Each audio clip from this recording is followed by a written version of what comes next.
streamer out there who goes by the name Dr. Disrespect. Did we ever go to this little blue area? I know we can go back. So, Dr. Disrespect is finally back from his vacation, and now he's down to get back to business. I've covered him in the past, all of the allegations, and he took a break, he came back, and he addressed it on stream in one of the most bizarre ways possible. Basically, all he wanted to do was dismantle the woke mob that were after him. Now, here's a quick TLDR, because even though I swear this was like a month ago, in like commentary YouTuber terms, that might as well be 5 years ago. Dr. Disrespect was allegedly banned from Twitch back in 2020 for having inappropriate conversations with a minor using Twitch's whisper feature. Now, it was always a huge mystery why Dr. Disrespect was banned from Twitch, one of the biggest faces, and then he moved over to YouTube. But then a bitter ex-Twitch employee actually came out and said that he was, messaging a minor. And this obviously in all facets caused the doc to be cancelled. He basically made a statement, then went on vacation while things died down. I'm not sure if you guys remember it, but the whole situation was just incredibly messy. He basically thought he could have ignored it and kept on streaming, but then I think he got a message partway through the stream that one of his companies, Midnight Society, was like dropping him. And yeah, I think like midstream, he then kind of realized, okay, I should probably leave now.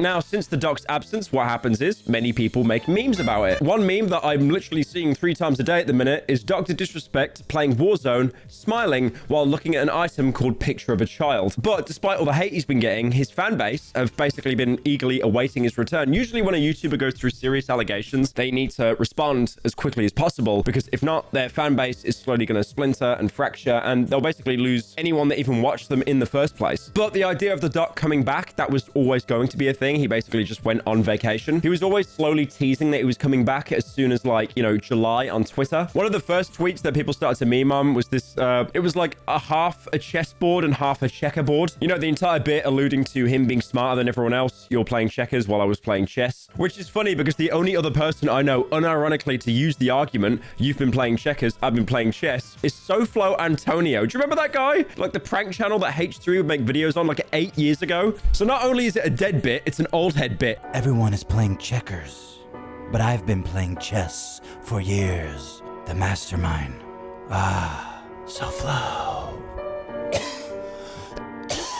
Now, one of the most dangerous things you can do on Twitter is when you have an allegation, tweet. If you do anything, the site, Twitter is basically made to give power to anyone that replies to your tweet, not the actual tweet itself. Do you ever see a tweet with over like 10,000 likes? No, because someone's quote tweeted it and got 50,000 likes. So a lot of the quote tweets are trying to meme on him, saying like, you've been playing checkers because you're a child, and Dr. Disrespect apparently likes children. I mean, one of the community notes on there was basically saying that checkers is a game for children, and this means he likes playing with children. There were other people as well memeing on it, saying like Dr. Disrespect trying to use like an obscure way of using the whisper system without being caught again. Some of the tweets he made on vacation came out as a little bit bitter as well, like saying, are people still streaming video games? What a snooze fest. Vacation is just too good right now. We'll be back soon though, champs. We have lots to talk about. Yeah. And then it finally happened. One day before the infamous comeback stream, he posted a video, and this was him in a boat speeding off to an arena saying, Champions Club, we're just getting started. Now, again, Doc's fans, they were here for it. The tweet did incredibly well. It got a lot of likes. But then, obviously, all the detractors came in as well, making jokes saying that he was staying on a private island the entire time, Epstein's Island, or also making jokes that he came back to streaming just in time for school to start again. He then replied to his own video in the SpongeBob meme format. If you haven't seen that, it's the funny one where SpongeBob's bent over and it's like every letter is lowercase and then uppercase, basically to convey the point that you are very stupid. Basically making this follow-up tweet. Where's he coming from? Epstein Island? It's a PDF, not a doc. He blocked me. Let me take a screenshot and post. So yeah, he's not starting off on the right foot, but to be fair, it is Twitter. Like, they would not care anyway. I feel that most of the people that are hating on Doc right now never even watched him in the first place. They just heard of the allegations and then came over to brigade on him. So surely enough, the next day, the Doc came back with a stream titled The Truth. So this started off with a compilation remembering the good old days before the allegations. You know, it was clips of him yelling, bringing his daughter on stream, eating a burger. And then once the compilation concludes, he then gives a tour of his new arena compound and ends up doing this like bizarre bit where he says he's not going to play Wordle. You remember the Wordle game that was big like, you know, like 3 years ago that everyone was playing during lockdown and then it died off? And a lot of people, especially on Twitter, were basically calling him out, saying he was just like procrastinating and not really trying to, you know, address the situation. I personally don't believe that. I think he was almost like doing like an unfunny bit to build more viewers in chat, because one thing I did notice before jumping into his actual response, like basically his viewers were going up and up and up and up and up. It was like a roller coaster at like Alton Towers or something, right? I think it was like, it might have been over 200,000 viewers at its peak. And then when he started playing COD, it dropped to like under 100,000. Still insane numbers. But yeah, I think he was definitely trying to like build up hype in like the most indirect way possible so he could get the most amount of viewership when talking about the drama. But then a little bit into the stream, for around 20 minutes or so, he addresses his response. And firstly, I do have to say, you know, I know the allegations against the doc are really, really bad, but like to address things on stream is crazy. You know, people that do responses, they usually do it in a pre-recorded video. You're able to, you know, kind of suck yourself up, maybe say what you want to say, edit out any kind of mistakes. But on live stream, it's just like, it's all out there. So the chances of you slipping up on a live stream are a lot higher. But that being said as well, the response the doc gives, it's not like kind of a sit down showing screenshots, showing his side, anything like that. It's more just kind of like it's a blanket statement, if anything. So he starts off the conversation by saying on the 25th of September, he can actually reapply for his YouTube partnership. Because what a lot of people actually forgot is YouTube did take action. They didn't ban Dr. Disrespect during the allegations, but they basically quietly turned off his monetization, which is really bizarre. The only other YouTuber I know that had their monetization temporarily turned off was Logan Paul. If you remember, obviously Logan Paul with the, you know, Japanese forest incident. I don't even think I can say the game N word now because like YouTube is just so neutered, it will probably get me limited ads. But the point I'm trying to make is I think in literally the next video or like a couple videos after, Logan Paul like tased a dead rat, and then YouTube were then like, okay, we need to do something because he's clearly just not learning that what he did is a bad thing. Get him! No rat goes into my house. But yeah, basically, long story short, the doc likes YouTube. He has no plans on leaving or streaming anywhere else because, to be fair, YouTube is the second biggest streaming platform. Like, you've got Twitch, but obviously, you know, he's left Twitch on really bad terms. So then he also jumps in to talk about the important stuff, you know, his whole side of the Twitch lawsuit and the Whispers situation. Now, he mentions that all parties involved, including him and, you know, people at Twitch, were basically prohibited from speaking publicly after the settlement. And he said that himself, he respected that rule. He never talked about it. Well, he never talked about, you know, what he couldn't actually explain. But then he goes on to say that because the ex-Twitch employees came out first and spoke about him, they basically broke that agreement, so he's now going to speak on his side. You see, there was a lawsuit pending, and as part of that arbitration, all parties were not allowed to speak publicly about the case. I respected those rules. My lawsuit against Twitch was eventually resolved, as you all know. But even then, as part of the settlement, all parties were still prohibited from speaking publicly about the case or the settlement. However, if one side violated that confidentiality, then the other side could respond. And again, champs, again, I respected all the confidential obligations. But apparently Twitch's own disgruntled employees didn't feel the need to abide by those same obligations. You might remember that incredibly long tweet that he made that is now deleted, basically talking about the Twitch ban, and there was this really important part where he said, were there Twitch whisper messages with an individual minor back in 2017? The answer is yes. And you might also remember how we removed the word minor and changed it to individual, but then changed it back to minor. That's really, really important, by the way, in the most bizarre way possible, but just remember that because we will come back to it. Now, I can't think of a single person the doc hates more in the entire world right now than Cody Connors. You know, he's calling Cody Connors in this stream just a rat and basically saying that he had no idea of the situation at hand. Cody Connors, ex-Twitch employee, wasn't even involved, leaks Twitch's reported reason. Cody, why do this? What was the point? This was settled professionally. And you, knowing how black and white the internet is, you decided, you fucking rat, to leak the reported reason Twitch banned me in 2020. I mean, for what? Cody, why? Did you not know the repercussions from spewing lies about the two-time? Did you not know the repercussions of accusing me Cody Connors? You see, you don't know shit, and it was obvious from your tweet. You didn't have any firsthand knowledge of my dispute with Twitch. Now, Cody Connors was an ex-Twitch employee who was basically the person to spill the beans on the entire doc situation. I did look a little bit more into Cody's history, and there were some weird stuff, like, for example, and I did say this in previous videos as well, he was like, I think he was touring with his band or something, and he was basically saying, like, if you bought a ticket to the show, he would tell you the real reason why the doc got banned, and if that's true and not a bit, he was breaking the agreement before basically, you know, this even came out. He then goes on a tangent, basically blaming Cody for the reason why the public thinks that he was having interactions with minors, and that's why he got banned. He then goes on to like challenge the legal definition of sexting and clarifies that he was using the whisper feature, but he wasn't actually sexting anyone on there. He then says the minor that he was messaging was apparently over the age of consent in the state that they were living in, and they actually never met in real life. When you and all these so-called journalists, Cody, fired off your tweets, did any of you consider that the Twitch user may have been over the legal age of consent at the time of the messages? You also tried to tell the world that I was trying to meet up with this user at TwitchCon, but you're wrong. Let's set the record straight. I never intended to meet this user ever.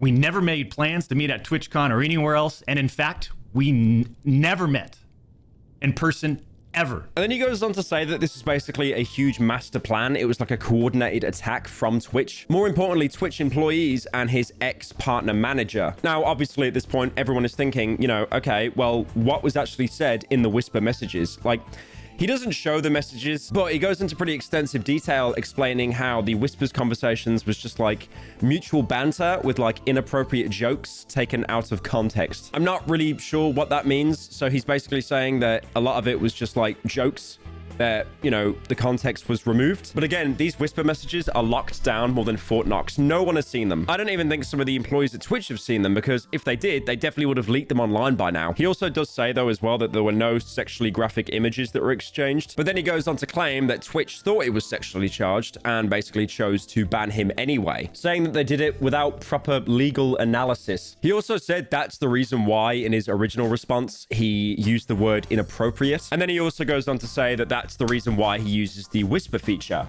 Not for what you're thinking, but to basically engage with his community directly. Your bullshit accusations gave false courage to other former Twitch employees to make shit up as well. I suspect all of you sort of planned and coordinated this attack. These big-time publications, these journalists, these various outlets are sort of just gossip channels now, don't you think, champs? Twitch's trust and safety team, the same employees that decided to ban me, internally admitted that the whisper messages were not sexting. Twitch's trust and safety team, the same employees that decided to ban me, internally acknowledged that the whispers did not constitute child sexual abuse material CSAM. I'll say it again.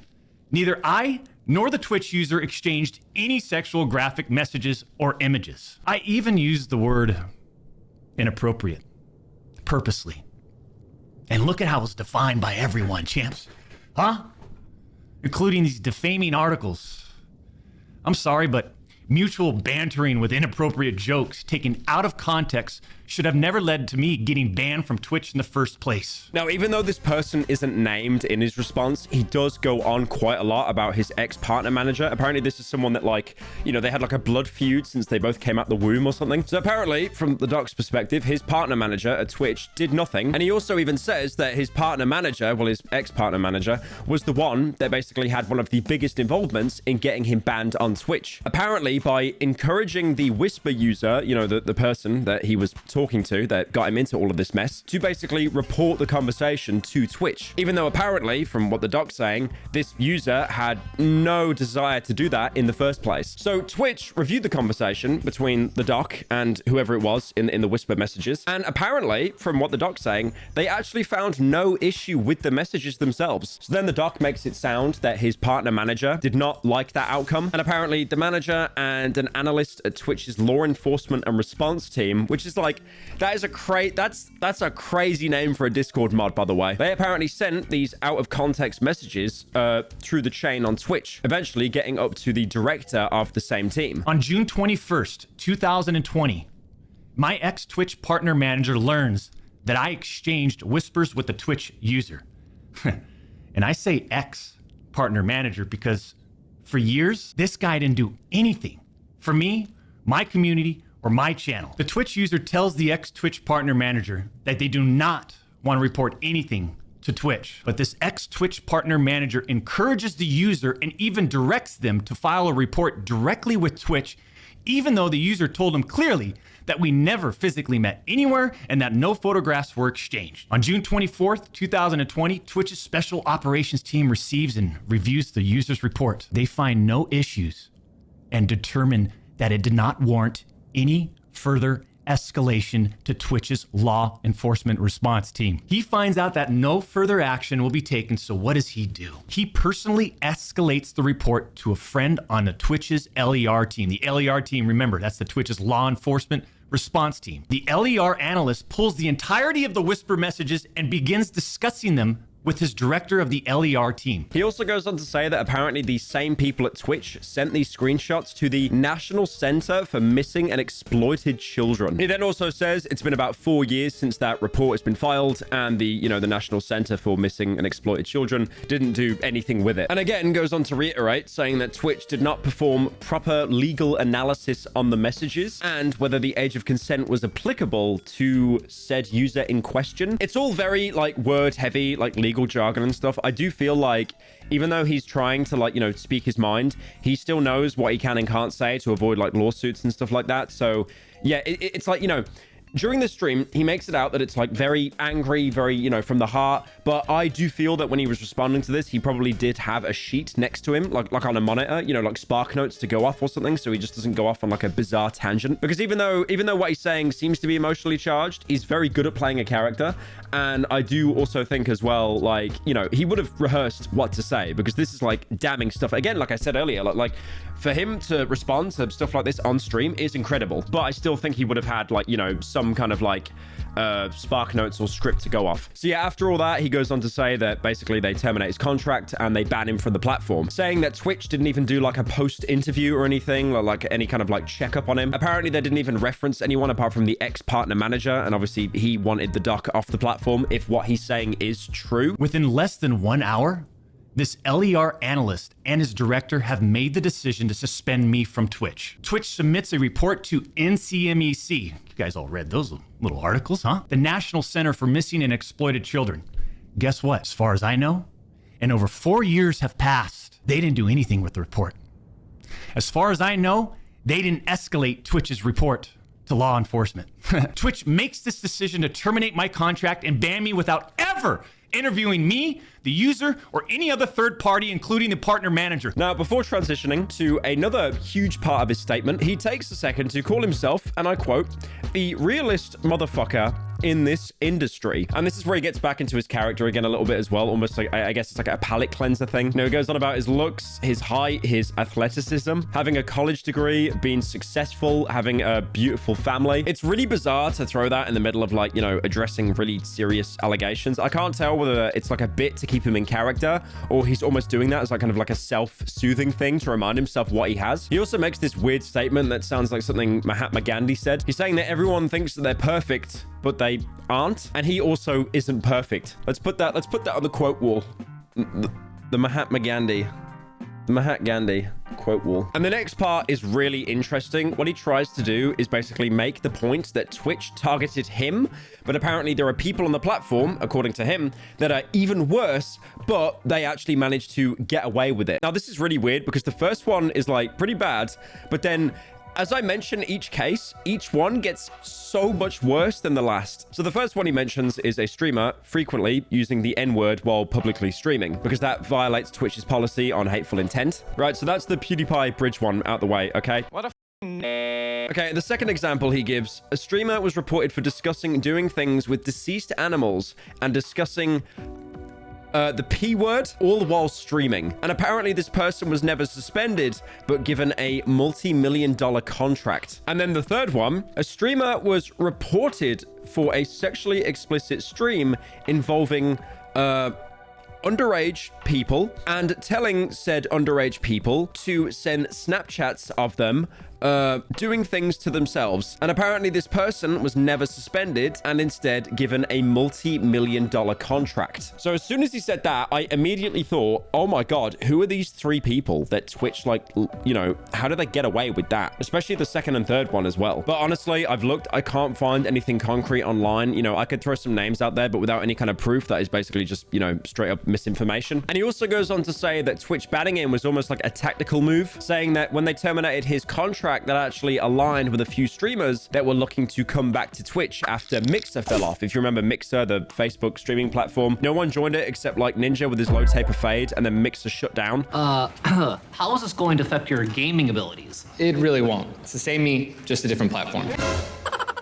Now, if you do match the timelines up, it does start to make a little bit of sense, because around the time of his ban, which was in 2020, it was reported that big streamers like Shroud and Ninja were freed from their Mixer contract because Mixer was basically dead, and they could basically go to any platform they wanted to, and obviously Twitch wanted them back. It's so obvious that certain Twitch executives, employees involved had personal biases against the doc and used all of this as an opportunity to terminate my contract. Go back and look at the timing of all this too. He then goes on to blame Cody Connors again for allegedly doing all of this to him. Apparently he was like the mastermind behind it all. Even going on to say some of the people at Midnight Society were laid off, which was his video game company. The Midnight Society one does confuse me because he does talk about it like it's his studio, like he still owns it. But if you remember, a couple of months ago, the actual official account did put a statement out saying that they basically let him go. They've completely fired him. On Friday evening, we became aware of an allegation against one of our co-founders, Guy Beam, aka Dr. Disrespect. We assumed his innocence and began speaking with parties involved, and in order to maintain our principles and standards as a studio and individuals, we needed to act. For this reason, we are terminating our relationship with Guy Beam immediately. While these facts are difficult to hear and even more difficult to accept,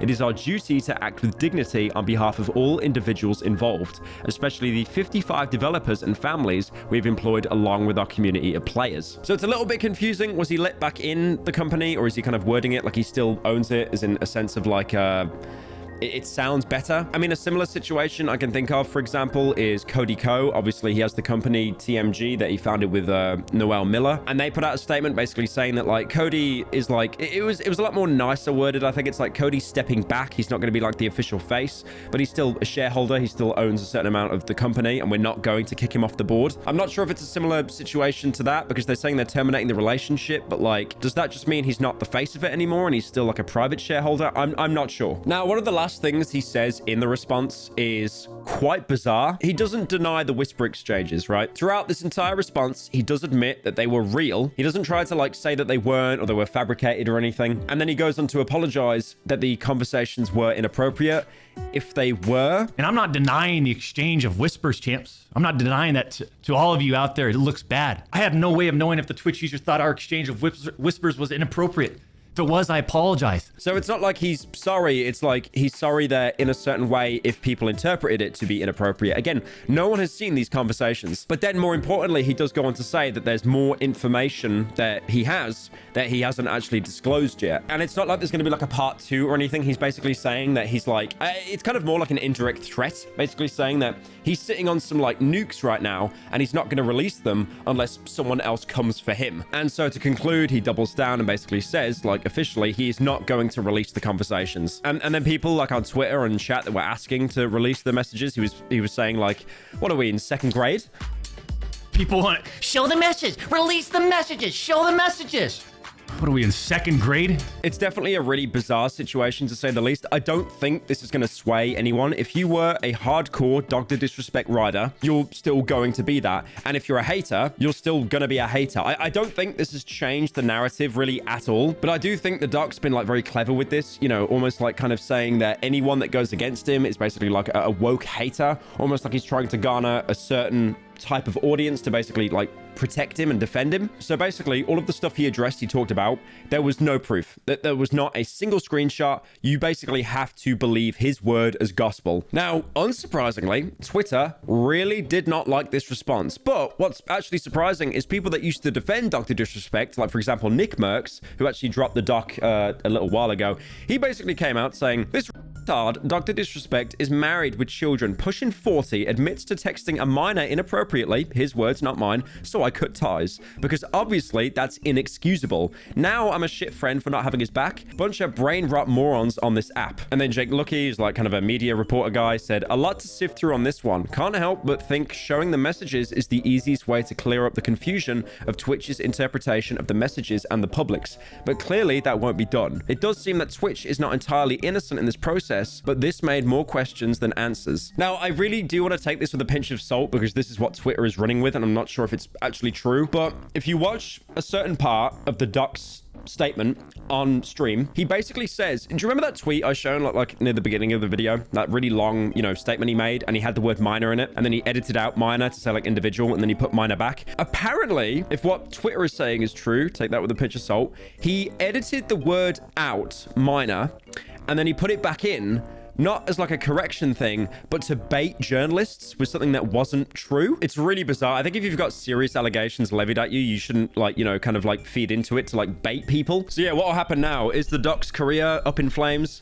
No, not really. I think honestly, he's lost a large chunk of the internet that basically never watched him in the first place. You know, I think even with all the allegations and how murky the waters are, like for example, not showing the messages, I think that he's going to be okay. He's still going to have a career. That is unless Twitch come out with some like bombshell or someone leaks the messages themselves and they're like really bad. But I feel there's definitely a reason why the doc doesn't want to show the messages, because even like that Jake Lucky guy said, it's like showing the messages would be the best way to basically, you know, clear all the waters. You know, people could look at the messages and be like, oh, it's not that bad. Or they could look at it and be like, oh my God, how are you not in jail? One of the biggest things that could happen now is YouTube bans him. But I feel like with the amount of streams that he got on that day, he was probably the biggest streamer on YouTube for that particular day. So he definitely would have had like some actual YouTube employees lurking the stream. And if they haven't banned him now, I don't think they're going to. Because also you need to keep in mind from the sense of like corporation standpoints, right? Like companies hate each other. If they can't absorb a company, they hate them. And YouTube and Twitch are going head to head. Twitch obviously pulls in infinitely more numbers than YouTube basically ever will streaming wise. But YouTube having one of the biggest streamers on Twitch over on YouTube, they see that as a W. And are they going to ban him? Probably not, unless something comes out that is absolutely indefensible. I mean, if not that, I guess he's always got space on Kick. But yeah, that's pretty much it. The Dr. Disrespect situation is truly crazy / wild / insane.